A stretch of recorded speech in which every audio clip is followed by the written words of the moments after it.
नमस्कार, मैं हूं प्रदीप कुमार। आप देख रहे हैं पॉलिटिकल आइडिया। पॉलिटिकल आइडिया के आज के इस अंक में आप सभी दर्शकों का बहुत बहुत स्वागत है। मित्रों, आने वाले 4 महीने के अंदर देश के जिन 5 राज्यों में विधानसभा के चुनाव होने हैं उनमें तमिलनाडु भी एक राज्य है। तमिलनाडु में 234 विधानसभा सीटों पर आने वाले अप्रैल महीने में विधानसभा के चुनाव होने हैं। लगातार 5 वर्षों से वहां डीएमके की सरकार है, एमके स्टालिन मुख्यमंत्री है। उससे पहले लगातार 10 वर्षों तक एआईएडीएमके की सरकार थी। पहले जे जयललिता मुख्यमंत्री थी, फिर जे जयललिता के बाद उनके निधन के बाद बीच में ओ पनीरसेल्वम और फिर पलानीसामी वहां के मुख्यमंत्री रहे। लेकिन 2021 के विधानसभा चुनाव में एआईएडीएमके गठबंधन की हार हुई और डीएमके की गठबंधन की सरकार बनी। तमिलनाडु एक ऐसा राज्य है मित्रों, प्रायः ऐसा देखा गया कि हर 5 वर्ष के बाद वहां पर सरकारें बदलती थी। लेकिन यह क्रम टूटा 2016 में, जब जयललिता की पार्टी एआईएडीएमके लगातार दूसरी बार सरकार बनाने में कामयाब हुई। तो अभी आने वाले अप्रैल महीने में क्या डीएमके उस परंपरा को बरकरार रखेगी कि जिस प्रकार से 10 वर्षों तक लगातार एआईएडीएमके ने सत्ता बरकरार रखी, या फिर तमिलनाडु अपना इतिहास, जो उसका पारंपरिक इतिहास है कि हर 5 साल पर सत्ता को बदल डालने का, तो क्या इस बार तमिलनाडु के मतदाता सत्ता परिवर्तन करेंगे? और सत्ता परिवर्तन की जहां तक सवाल है मित्रों, इस बार प्रायः ऐसा देखा गया कि हर चुनाव के अंदर 1969 से लेकर अब तक प्रायः जो इनकम्बेंट सरकार रही उसे इन दोनों द्रविड़ पार्टियों में से किसी न किसी ने चुनौती दिया। जैसे अगर एआईएडीएमके सत्ता में रही, चाहे वो एमजी रामचंद्रन का दौर हो, चाहे वो जयललिता का दौर हो, जब एआईएडीएमके सरकार में रही तो डीएमके उसे चुनौती देती रही, और जब डीएमके सत्ता में रही, चाहे वो एम करुणानिधि का दौर हो रहा हो या फिर अब एमके स्टालिन का दौर है, चुनौती एआईएडीएमके से ही मिलती रही। लेकिन इस बार एक तीसरा खिलाड़ी भी इस मैदान जंग में है। नाम है थलापति विजय। थलापति विजय ने अपनी पार्टी टीवीके का निर्माण किया है। नई पार्टी है, पहली बार विधानसभा के चुनाव लड़ने की बात कर रही है। बीच में एक और तीसरी शक्ति का उदय होने का एक प्रकार से प्रयास हुआ था के विजयकांत के द्वारा, डीएमडीके, लेकिन वो प्रयास असफल हुआ। अंत में डीएमडीके ने 2016 के विधानसभा चुनाव में जयललिता के साथ गठबंधन करके चुनाव लड़ा, और जयललिता की लगातार दूसरी बार सरकार बनने में डीएमडीके के विजयकांत की बड़ी भूमिका रही थी। तो क्या वो बड़ी भूमिका टीवीके इस बार, चूंकि विजयकांत भी फिल्म अभिनेता थे, थलापति विजय भी फिल्म अभिनेता है, दक्षिण भारत की राजनीति में फिल्म अभिनेताओं की भूमिका कितनी बड़ी हो रहती आई है बताने की आवश्यकता नहीं है। एमजी रामचंद्रन रहे हो, जयललिता रही हो, चिरंजीवी रहे हो, पवन कल्याण हो अभी, या फिर सुरेश गोपी केरल की राजनीति में हो, एनटी रामाराव आंध्र प्रदेश में तो एक इतिहास बनाकर अमर हो चुके हैं आंध्र प्रदेश की राजनीति में, तेलुगु बिट्टा के नाम पर। ठीक है, तो क्या इस बार कोई तीसरा विकल्प तमिलनाडु को मिलने जा रहा है? 3 मुख्य खिलाड़ी हैं, डीएमके गठबंधन, एआईएडीएमके गठबंधन और टीवीके। टीवीके को यह इस बात का एहसास है कि टीवीके अकेले अपने बलबूते पर डीएमके की सरकार को अपदस्थ नहीं कर सकती। इसीलिए विगत दिनों आपने देखा टीवीके के जो राष्ट्रीय प्रवक्ता हैं फेलिक्स गेराल्ड ने एक बयान दिया, और वैसे भी थलापति विजय पहले से कहते आ रहे हैं कि उनके लिए 2 पार्टियां, मतलब 2 पार्टियों के साथ गठबंधन नहीं करेंगे, ये थलापति विजय कहते रहे। एक डीएमके, द्रविड़ मुनेत्र कड़गम, उनके साथ कोई गठबंधन नहीं होगा, ये टी विजय का स्पष्ट घोषणा है।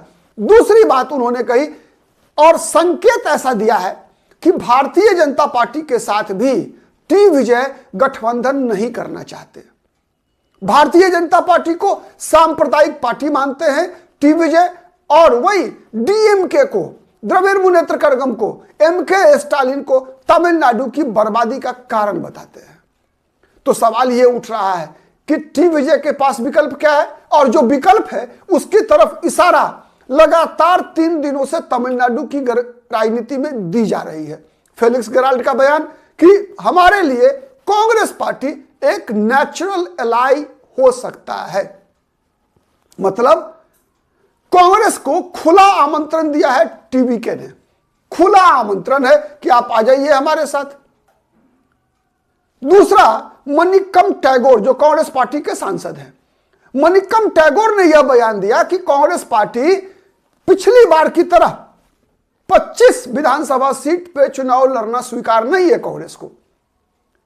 पिछली बार मात्र 25 विधानसभा सीटें डीएमके ने कांग्रेस पार्टी को दिया था, जबकि कांग्रेस पार्टी का इतिहास रहा है कि 2006 के विधानसभा चुनाव में कांग्रेस पार्टी 48 सीटों पर चुनाव लड़ी थी, जिसमें 34 जीतने में कामयाब रही थी, 34 जीतने में कामयाब रही थी। उसके बदले, और याद इसलिए मैं बता रहा हूं 2006, क्योंकि 2006 वो चुनाव था जिसमें डीएमके की सरकार बनी थी।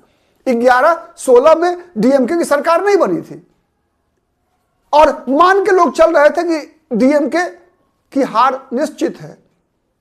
तो इसीलिए कांग्रेस पार्टी के बड़े नेताओं का दबाव लगातार है कि इस बार कम से कम 48 सीटें कांग्रेस पार्टी को मिलनी चाहिए। 2006 की तरह कांग्रेस 48 लड़ी थी, इसमें 34 सीटें जीतने में कांग्रेस कामयाब रही थी, लेकिन डीएमके ने पिछली बार 25 दिया था। इस बार डीएमके कह रही है कि नहीं, डीएमके की स्थिति खराब है, उसे एहसास है।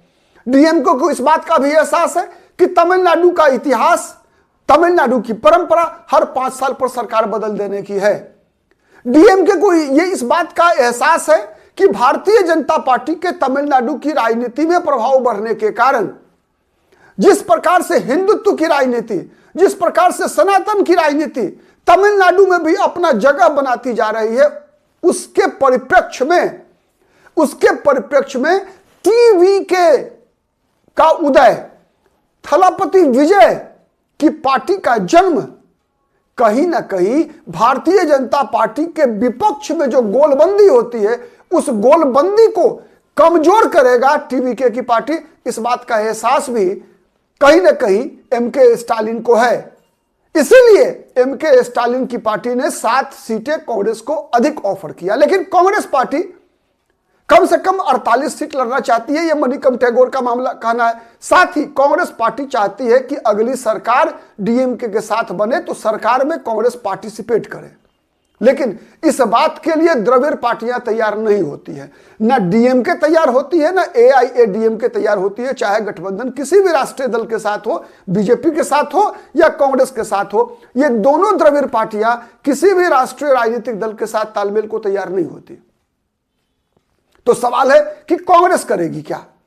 मित्रों, कांग्रेस को समझने के लिए एक बात तो तय है कि मानना पड़ेगा कि कांग्रेस पार्टी कहीं ना कहीं अनिर्णय की शिकार है, और निर्णय की शिकार है। मैं बता रहा हूं क्यों, इसलिए कि इसे पता ही नहीं चलता है कांग्रेस पार्टी को कि इसका मुकाबला किससे होता है। इसका मुकाबला बीजेपी से है, लेकिन कांग्रेस ये मान के चलती है कि कांग्रेस पार्टी की भूमिका केवल बीजेपी को रोकने की है। एक तरफ बीजेपी जहां चुनाव जीतने की राजनीति करती है, वहीं कांग्रेस पार्टी बीजेपी को रोकने की राजनीति करती है, और इसी फेर में कांग्रेस पार्टी सिकुड़ती जाती है। अन्यथा नहीं सिकुड़ी होती तो 2006 में 48 विधानसभा सीट पर चुनाव लड़ी कांग्रेस पार्टी, 2011 में 63 विधानसभा सीटों पर इसी द्रविड़ मुनेत्र करगम के साथ चुनाव लड़ी कांग्रेस पार्टी, 2016 में 41 विधानसभा सीटों पर कांग्रेस पार्टी चुनाव लड़ती है। तो क्या कारण है कि 2021 के विधानसभा चुनाव में कांग्रेस पार्टी मात्र 25 सीटों पर मान जाती है? यह सवाल है। सवाल कांग्रेस पार्टी अपने खुद के फायदे के लिए नहीं सोचती, बल्कि केवल और केवल बीजेपी को नुकसान पहुंचाने के लिए सोचती है। इसीलिए कांग्रेस पार्टी दिन प्रतिदिन सिकुड़ती जाती है। तो अब सवाल है कि कांग्रेस पार्टी का एक सांसद है ज्योतिमणि, उन्होंने भी कल बयान दिया कि तमिलनाडु में जो कांग्रेस पार्टी है वो विनाश की तरफ अग्रसर है। मतलब तमिलनाडु में जो कांग्रेस के बड़े नेता ही हैं प्रदेश स्तर के कुछ, वो खुद अपने व्यक्तिगत हित के लिए, आर्थिक लाभ के लिए एमके स्टालिन के समक्ष नतमस्तक होते हैं और कांग्रेस पार्टी के इंटरेस्ट को, राहुल गांधी के इंटरेस्ट को बेच लेते हैं। यह आरोप ज्योतिमणि का है। मित्रों, तमिलनाडु एक ऐसा राज्य है जिसकी सीमा केरल से भी मिलती है। अभी केरल में भी विधानसभा का चुनाव होना है। केरल के कई ऐसे जिले हैं जहां की डेमोग्राफी, जहां की पॉलिटिकल अर्थमेटिक तमिलनाडु से मिलती है। केरल में कांग्रेस पार्टी की हवा है।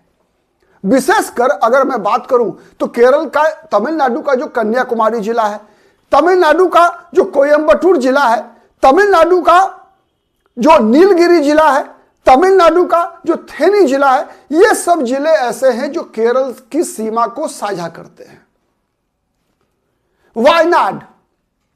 वायनाड जहां से राहुल गांधी सांसद थे, प्रियंका गांधी अभी सांसद हैं, उसकी सीमा तमिलनाडु से साझा करती है। मतलब केरल की हवा भी तमिलनाडु में आने वाली है और इस बात का एहसास टी विजय की पार्टी को है, डीएमके को है, शायद कांग्रेस पार्टी को भी है। यह बड़ा सवाल है। अगर कांग्रेस पार्टी को भी इस हवा का एहसास है तब तो मनिक्कम टैगोर जैसे कांग्रेस पार्टी के सांसद लगातार शशि थरूर की इस बात के लिए आलोचना करते हैं कि शशि थरूर का जो स्टैंड है, लाइन ऑफ एक्शन है, वो राहुल गांधी और कांग्रेस पार्टी के लाइन ऑफ एक्शन के खिलाफ जा रहा है। तो स्थानीय राजनीति किस प्रकार से बदलती हुई दिख रही है, इसका एहसास कांग्रेस के स्थानीय सांसदों को है, मनिक्कम टैगोर को है, ज्योति मणि को है। क्या कांग्रेस पार्टी के आला कमान राहुल गांधी को है, सोनिया गांधी, प्रियंका गांधी को है, मल्लिकार्जुन खड़गे को है? यह सबसे इंपॉर्टेंट बात है। और अगर इस बात का एहसास होगा तो कहीं ना कहीं टी विजय आज वर्तमान में न केवल तमिलनाडु के लिए गेम चेंजर हैं, बल्कि कांग्रेस पार्टी के लिए भी गेम चेंजर हो सकते हैं। कैसे? और जितने मामले में कांग्रेस के लिए गेम चेंजर है, उतने ही बड़े थ्रेट हैं डीएमके के एमके स्टालिन के लिए। यह बात समझिए सीधा। अगर कांग्रेस पार्टी, और पहला थ्रेट क्या है डीएमके के लिए? पहला थ्रेट सीधा, कांग्रेस अगर डीएमके से अलग हो गई, अगर किसी कारण से कांग्रेस पार्टी अलग हुई डीएमके से, तो सबसे पहले डीएमके के खिलाफ एक तो एंटी इनकम्बेंसी है, और परसेप्शन क्या बनेगा? परसेप्शन की राजनीति सबसे महत्वपूर्ण होती है चुनावी राजनीति में। चुनाव के समय में मतदाताओं को लगना चाहिए कि who is going to win, which alliance is being is to be win. ये चीजें सबसे पहली चीज है कि अगर ये एहसास होता है तो पहला परसेप्शन वॉर में डीएमके हारेगी, कांग्रेस अगर छोड़ के जाती है तो। दूसरा सबसे बड़ा फैक्टर होगा कि कांग्रेस पार्टी के कारण जो सीमाई इलाके हैं केरल और तमिलनाडु का सटा हुआ, केरल का सीधा हवा, तो जो कांग्रेस के साथ का जो लाभ है वो समाप्त होगा। और उससे भी बड़ी बात है टीवीके और कांग्रेस पार्टी की दोस्ती से परसेप्शन वॉर में हारना, वोट बैंक में हारना, और तीसरा है सबसे बड़ा जो है माइनॉरिटी वोट का थ्रेट। टीवीके, थलापति विजय क्रिश्चियन कम्युनिटी से आते हैं। केरल में क्रिश्चियन, तमिलनाडु में भी हिंदुओं के बाद सबसे बड़ी आबादी क्रिश्चियन की है। इसका असर केरल में भी पड़ना है, और केरल में भी क्रिश्चियन ईसाइयों की आबादी लगभग 19% है। तो केरल और तमिलनाडु का जो डेमोग्राफी है, जो मुसलमान और क्रिश्चियन, केरल में आज स्थिति क्या है? आज स्थिति यह है कि केरल के मुसलमान 100% लगभग कांग्रेस पार्टी के गठबंधन के साथ है। कांग्रेस और ऑल इंडिया मुस्लिम लीग जो है AIUML, उसके साथ है केरल के मुसलमान, कांग्रेस पार्टी के साथ है, कांग्रेस के गठबंधन के साथ है, यूडीएफ के साथ है। और विजय के मिलने से दोनों पार्टियों को, टीवीके को मुसलमानों का समर्थन तमिलनाडु में, ईसाई खुद हैं टीवीके, और कांग्रेस के साथ आने से यह सबसे बड़ा आकर्षण का केंद्र है टीवीके के लिए। जिसी कारण से उनके फेलिक्स गेराल्ड हो या और जो भी प्रवक्ता है लगातार इसी प्रकार के बयान दे रहे हैं, कांग्रेस के प्रति आकर्षण दिखा रहे हैं, उसका एकमात्र कारण है कि कांग्रेस के कारण जो माइनॉरिटी वोट है तमिलनाडु का 12%, अगर कांग्रेस और टीवी के एक साथ आती है तो यह 12% सीधा सीधा नुकसान हो रहा है डीएमके के गठबंधन को। और एक बात और है, अगर कांग्रेस गई तो तीसरा और अंतिम सबसे बड़ा नुकसान मुस्लिम लीग, सीपीआई, सीपीएम जो डीएमके के साथ आज है, ये दोनों तीनों पार्टियां आप देखेंगे तमिलनाडु की राजनीति में जो भी 1, 2, 3, 4 सीटें जो भी जीत पाते हैं ये पार्टियां, कांग्रेस चूंकि डीएमके के गठबंधन में होती है और जहां तमिलनाडु के जिन इलाकों में, चाहे वो कर्नाटक से सटा हुआ इलाका हो चाहे वो केरल से सटा हुआ इलाका हो, आप देखिए तमिलनाडु 2 राज्यों के सीमा को साझा करती है, पुडुचेरी तो है ही तीसरा, ठीक है, एक तरफ कर्नाटक दूसरी तरफ केरल। कांग्रेस प्रायः आप देखेंगे अगर तमिलनाडु में कांग्रेस की भूमिका वहां बड़ी बन जाती है जो इलाका केरल और कर्नाटक से सटा हुआ है। कर्नाटक में ऑलरेडी कांग्रेस पार्टी की सरकार है, कांग्रेस पार्टी ऑलरेडी मजबूत है और केरल में कांग्रेस सरकार में आने वाली है। तो ये सीपीआई और सीपीएम को जो भी सीटें मिलती है, इंडियन यूनियन मुस्लिम लीग को जो भी सीटें मिलती है तमिलनाडु में भी, चाहे 1 लड़े या 5 लड़े, 2 से 5 के बीच में हर चुनाव में लड़ते रहे हैं और 2 से 3 सीटें जीतते रहे हैं मुस्लिम लीग के लोग भी वहां। ये सब सीटें इन लोगों को मिलती है उन्हीं इलाकों में जो तमिलनाडु, केरल से सटा हुआ इलाका है और कर्नाटक से सटा हुआ इलाका है। तो ये वर्तमान परिस्थिति है तमिलनाडु की। अब तमिलनाडु में कांग्रेस क्या करती है? अगर बात करें अलायंस के अनाउंसमेंट की तो कांग्रेस पार्टी के पास समय कहां है? मुश्किल से 2 महीने का समय है, जब चुनाव प्रक्रिया कहा जाता है कि 28 फरवरी तक, माने फरवरी के अंतिम हफ्ते में चुनाव आयोग किसी भी दिन चुनाव कार्यक्रमों की घोषणा कर सकती है। मतलब लगभग आप कह सकते हैं कि 1.5 महीने का समय कांग्रेस पार्टी के पास है। अब इन 1.5 महीनों में कांग्रेस क्या फैसला करती है? बने रहिए पॉलिटिकल आइडिया के साथ। हमारी नजर तो हर उस खबर पे होती है जिस खबर का विश्लेषण आप जानने का प्रयास करते हैं। हम केवल समाचार नहीं बल्कि उस समाचार का के तह में जाकर उसके नकारात्मक और सकारात्मक पक्षों को आपके समक्ष रखने का प्रयास करते हैं। हमारा मकसद किसी पॉलिटिकल पार्टी के पक्ष में नैरेटिव चलाना नहीं है, जो जैसा है वैसा आपके समक्ष प्रस्तुत करना और उसके मकसद को आपके समक्ष डिकोड करना होता है। आप किस हद तक हमारी बातों से सहमत होते हैं कमेंट करके बताइएगा। वीडियो पसंद आता है तो प्लीज लाइक कीजिए, शेयर कीजिए, जिससे कि अधिक से अधिक लोगों तक हमारी बातें पहुंच सके। मित्रों, लोकतंत्र, भारत का लोकतंत्र जो है ना, यह हमारे राजनीतिक दलों की व्यवस्थाओं पर ही आधारित है। अगर आज हमारे राजनीतिक दल सही रास्ते पर नहीं है तो हमारा लोकतंत्र सही रास्ते पर नहीं होगा।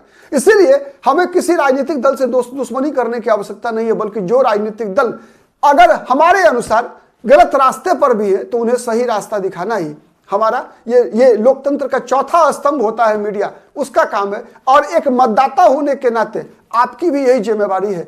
जिम्मेवारी ये नहीं है कि आप किसी राजनीतिक दल से अगर आप उसके विचार को नहीं मानते तो उससे नफरत करें, नहीं, बल्कि आपका धर्म यह कहता है कि आप एक नागरिक के रूप में अपना कर्तव्य निभाते हुए उस राजनीतिक दल को भी जो गलत रास्ते पर आपके अनुसार चल रहा है, आप अपने अनुसार उसे सही रास्ता दिखाइए, जिससे कि वह भी इस राष्ट्र के, भारत के विकास में अपना योगदान दे सके और आगे लेकर जा सके। सहमत है तो कमेंट कीजिएगा। नमस्कार।